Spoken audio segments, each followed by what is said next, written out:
আজ ছুটির দিন, আর অফিসের কাজের চাপে হাঁপিয়ে ওঠা কলিগদের নিয়ে বেরিয়ে পড়লাম বাইক নিয়ে। গন্তব্য চাঁদপুর শাহরাস্তি খেয়াঘাট। একটু প্রশান্তি, একটু প্রকৃতি, আর অনেকটা হাসি। এ ছিল আমাদের ছোট প্ল্যানে। গ্রামের রাস্তা ধরে এগিয়ে যাচ্ছি। দুই পাশে সবুজ ধান ক্ষেত, মাঝখানে ছোট্ট ছোট ছোট খাল। রাস্তার পাশে থেমে এক কাপ চা খাওয়ার মজাই আলাদা। সত্যি বলতে শহরের বাইরে এই মুক্ত বাতাসেই মনটা হালকা হয়ে যায়। প্রায় 1 ঘন্টা পথ পাড়ি দিয়ে পৌঁছে পৌঁছে গেলাম খেয়াঘাটে। নদীর পানি ঝিলমিল করছে, চারিদিকে একটা অদ্ভুত শান্ত পরিবেশ। মনে হলো ঠিক এই মুহূর্তের জন্যই তো সব অপেক্ষা। অফিস আমরা একসাথে কাজ করি, কিন্তু আজ আমরা শুধু কলিগ নয়, বরং বন্ধু। কেউ গল্প বলছে, কেউ গান গাইছে, কেউ হাসছে। এমন মুহূর্তই তো জীবনের রিয়েল রিফ্রেশমেন্ট। নদীর পাড়ে বসে থাকলে সবসময় থেমে যায়।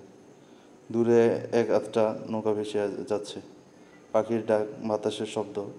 এমন শান্তি আর কোথাও মিলে বলুন। সময় যেন এক নিমিষেই কেটে গেল। শেষ বিকেলে একটা গ্রুপ ছবি, হাসি মুখে মন ভরে। ফিরে যেতে হচ্ছে ঠিকই, কিন্তু খেয়াঘাট আমাদের মনে থেকে যাবে অনেক দিন।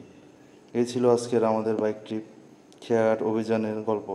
ভিডিওটি ভালো লাগলে লাইক দিন, বন্ধুদের সঙ্গে শেয়ার করুন। আর হ্যাঁ, দেখা হবে আরও নতুন কোনো গন্তব্যে। ধন্যবাদ, সবাই ভালো থাকবেন।